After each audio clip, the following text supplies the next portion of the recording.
No capítulo anterior, que eu acabei bruscamente devido a um defeito técnico, no finalzinho, o piloto está voltando do deserto, onde ele havia ido com o Pequeno Príncipe procurar um poço. Ele está voltando e começa a se sentir muito emocionado em carregar o Pequeno Príncipe dormindo nos braços, admirando, sentindo a fragilidade dele e ao mesmo tempo a riqueza que ele possui. E ele diz que está sentindo que o mais importante de fato é invisível aos olhos. E o que ele mais admira no príncipezinho é a fidelidade que ele tem àquela flor. Ou seja, é o deixar-se cativar, que o príncipezinho tanto defende, não ter receio, não ter medo de se entregar, porque quando você se entrega com sabedoria, com maturidade, você ganha coisas, você não perde nada, você não se diminui, você se amplia. E agora ele estava percebendo. E por coincidência, é nesse momento que ele começa a despertar ostensivamente a sua sensibilidade, que ele descobre o poço. O dia já está surgindo.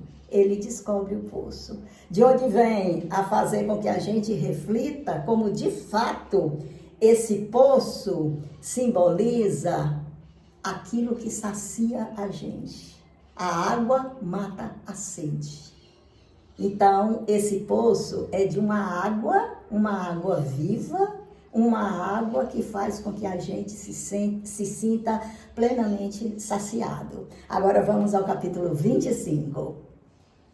Os homens, disse o Pequeno Príncipe, enfurnam-se nos expressos, mas não sabem mais o que procuram. Então, eles se agitam e andam em círculos. Aqui ele devia estar se referindo àqueles expressos, aqueles trens que a gente viu naquele capítulo, que o Pequeno Príncipe ficou curioso de saber o que é que eles procuravam, para onde é que eles iam, se eles já estavam voltando, mas nada, aí não eram outros que estavam indo, que ali eram milhões de pessoas, e o Pequeno Príncipe ficou curioso de saber o que era aquele turbilhão que tanto ia para um lado, ia para o outro, e no final soube que dentro dos expressos eles faziam era dormir ou bocejar. E também foi aí que houve aquela citação das crianças, sim, essas sabiam para onde ir, ou sabiam o que queriam. Então elas não estavam naquele turbilhão todo que os adultos geralmente ficam de um lado para o outro, feito umas baratas tontas, né?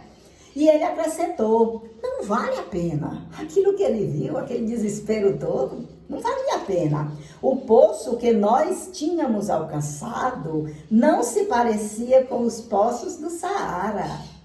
Os poços do Saara são simples buracos cavados na areia. Este se assemelhava a um poço de vilarejo, mas não havia nenhum vilarejo. E eu pensava que estava sonhando. É estranho, eu disse ao Pequeno Príncipe, está tudo pronto, a roldana, o balde, a corda. Viu só? Quando o espírito se sente mais saciado, ele já mais tranquilo, o piloto, ele faz até a comparação, ele vê que tem uma coisa assim esquisita, né? Que aquele poço que foi encontrado não era um poço que deveria ter no deserto, que era simplesmente aquele buraco cavado no chão. Era um poço que parecia mais um de vilarejo, mas ali não tinha vilarejo. E estava dando assim tudo muito o que era necessário. Tinha a roldana, tinha a corda, tinha o balde.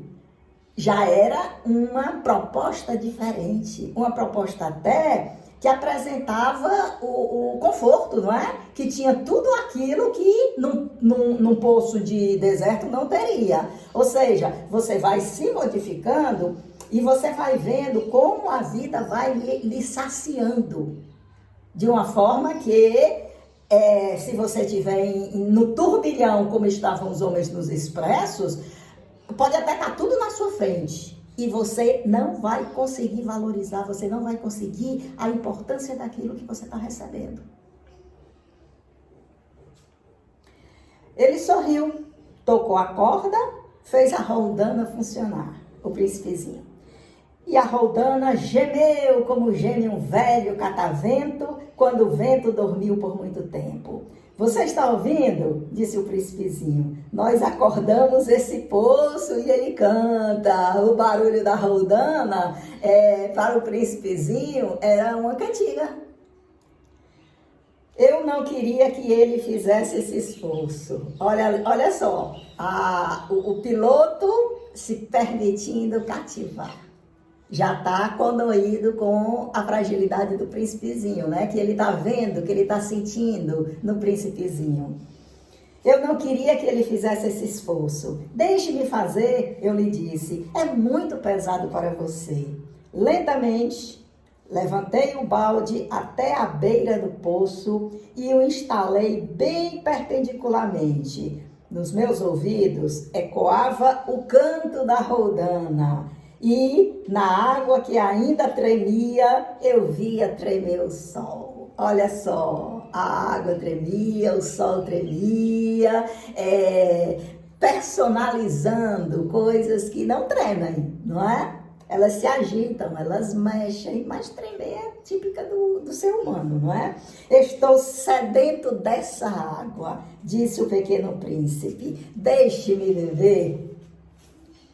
E entendi o que ele tinha procurado. Levantei o balde até os seus lábios. Ele bebeu de olhos fechados. Era doce como uma festa. Essa água era muito diferente de um alimento.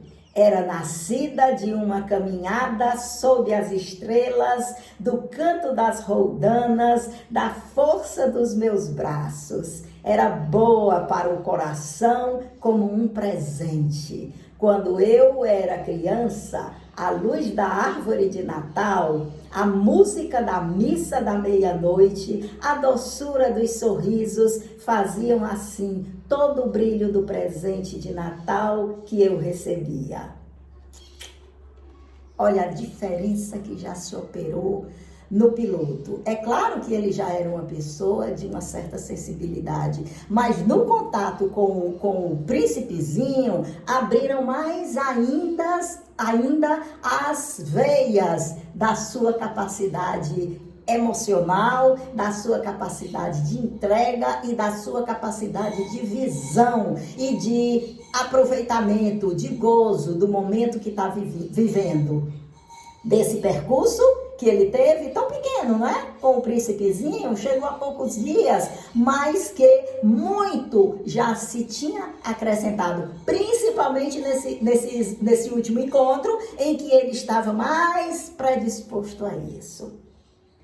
Os homens da sua terra, disse o pequeno príncipe, cultivam 5.000 rosas no mesmo jardim e eles não encontram o que procuram. Nós estamos como que morrendo de sede na beira do poço. Nós temos muita coisa à nossa disposição. E, no entanto, a gente não consegue se sentir satisfeito. A gente não consegue se sentir saciado. A gente vive numa angústia, numa amargura, numa procura sem fim. Eles não encontram, respondi.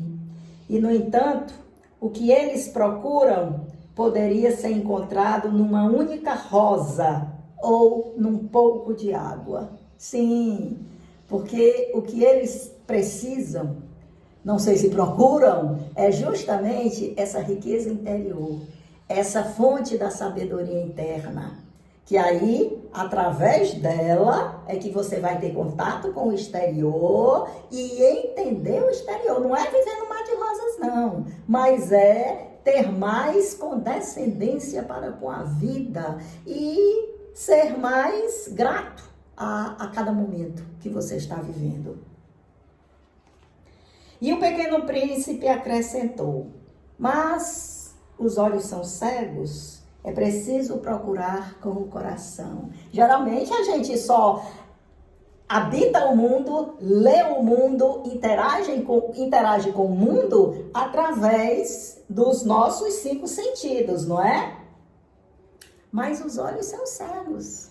O coração é que tem olhos. O sentimento é que tem a vida que dá aos órgãos dos sentidos. Mas os olhos são cegos. É preciso procurar com o coração. Eu tinha bebido e respirava bem. A areia, ao nascer do dia, é cor de mel. Olha, a areia é cor de mel. Eu estava feliz também por essa cor de mel, porque era preciso que eu ficasse triste. Olha aqui, olha o despertar. É preciso que eu fique triste, porque isso é um outro mal que tem a nossa sociedade. As pessoas, geralmente pensam que a gente só é digno de atenção, de respeito, se a gente estiver falando daqueles assuntos bem pesados, certo? Se a gente estiver com aquele ar austero, certo? De noticiário, de jornal, de desgraças que acontecem. Se você estiver procurando levar a vida mais na leveza, é como se você não estivesse nem sabendo do que está acontecendo no mundo. Por isso que você é tão alienado. Você precisa manter sua promessa, disse calmamente o pequeno príncipe, sentando-se de novo perto de mim. Qual promessa? Você sabe, uma focinheira para meu carneiro. Sou responsável por essa flor. O príncipezinho não esquece a flor, porque a flor já está dentro dele.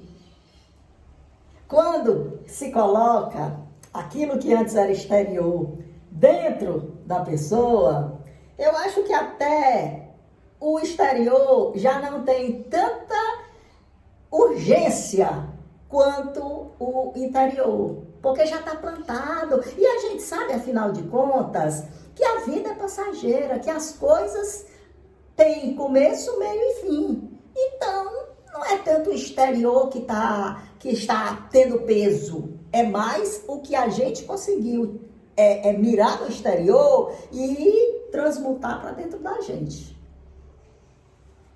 Tirei do bolso meus esboços de desenho. O pequeno príncipe os percebeu e disse rindo: os seus baobás se parecem um pouco com uma couve.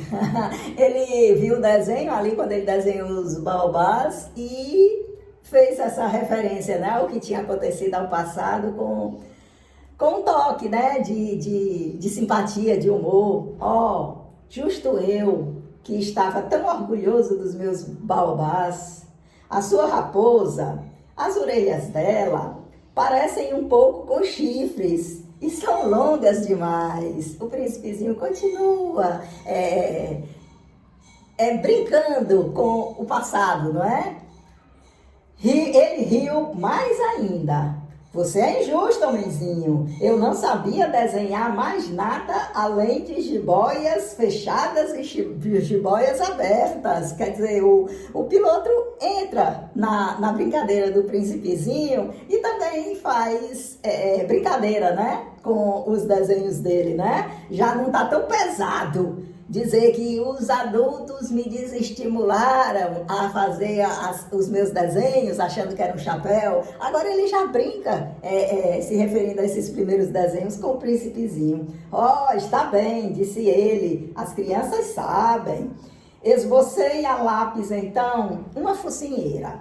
Fiquei com o coração apertado ao entregá-la. Porque depois que você cativa, você se deixa cativar, você sabe que também existe o perigo da perda, né? O perigo evidente da perda, da passagem, porque tudo passa. Nem adianta a gente tentar barrar isso, a gente tentar se iludir, achando que se organizar as palavras da gente, tá organizando a vida, tá segurando o tempo. Não, tá tudo mesmo em constante passagem pela gente. Você tem planos que eu desconheço, disse o piloto. O piloto está sabendo que está lidando com uma criança e a criança é sábia. mesmo na sua ingenuidade. Então ele está desconfiado que aquilo não vai ficar daquele jeito, porque aquilo não pode ficar daquele jeito, porque nada fica do mesmo jeito. Mas ele não me respondeu nada. Ele depois me disse: você sabe, minha queda na terra, amanhã faz aniversário. Após um silêncio, ele ainda disse: caí muito perto daqui. Ele ficou vermelho e de novo, sem entender o porquê, senti uma tristeza bem estranha. No entanto, uma pergunta veio. Então, não foi por acaso que na manhã em que eu conheci, há 8 dias, você passeava assim, sozinho, a 1000 milhas de qualquer região habitada? Você voltava para o ponto da sua queda? O príncipezinho caiu naquele deserto porque ele vinha numa viagem, né? A gente lembra, não é? E ele chegou, ele foi também para conhecer o planeta Terra e caiu justamente naquele deserto que foi onde ele encontrou o piloto. O pequeno príncipe ficou ainda mais vermelho. E acrescentei hesitante: talvez por causa do seu aniversário? O pequeno príncipe ficou vermelho de novo. Ele nunca respondia às perguntas, mas quando a gente fica vermelho, isso significa que sim, não é? Ah, eu lhe disse, estou com medo, disse o piloto. Mas o príncipezinho me respondeu: agora você tem que trabalhar. Você tem que partir com a sua máquina. Espero você aqui. Volte amanhã à noite. Mas eu não estava seguro, pensou o piloto. Eu me lembrava claramente da raposa. Olha, ele absorveu a raposa. Afinal de contas, veio a indicação do príncipezinho, não é? Então, automaticamente, ele também agora fecha com a raposa, aceita a raposa, se deixa cativar pela raposa. Corremos risco de chorar um pouco se nos deixamos cativar. Já não há desespero, ele sabe que vai chorar um pouco, ele sabe que o momento final de decisão se aproxima, ele sabe que ele não é um homem do universo infantil ainda, do universo interior, daquele eu que ele resgatou porque se isolou totalmente do mundo prático e das pessoas. Mas aí ele ainda pertence a esse mundo prático. Ele vai consertar o motor e ele vai ter que voltar para o mundo urbano, para o mundo das pessoas. Então, ele sabe que vai doer. E ele sabe que não vai ficar eternamente ali. Porque já não tem mais água e porque ele tem condição de consertar o motor, embora não tenha feito ainda. E o que ele precisa embora com tristeza, embora com o coração apertado, mas entender essa seta da vida, esse prosseguir, apesar de tudo. Porque nós somos errantes, nós somos seres que também estamos de passagem e sabemos que as coisas não são perenes, as coisas estão. Agora, nesse momento, à nossa frente, nós participamos dela, graças a Deus que nós estamos podendo participar delas ainda, mas elas estão em mudança constante. E no próximo capítulo, a gente vai entrar em contato com o último vídeo dessa bela história do Pequeno Príncipe. Meu príncipezinho, na mesma, sem acordar, mas isso já faz parte dele, já é ele, né? Então, minha gente, até amanhã com o último vídeo de O Pequeno Príncipe. Que ele tenha conseguido cativar a todos vocês como conseguiu me cativar e que a nossa jornada, através da nossa interioridade, através do nosso príncipezinho do coração, continue numa amizade frutífera, madura e que nos acompanhe até o nosso último dia.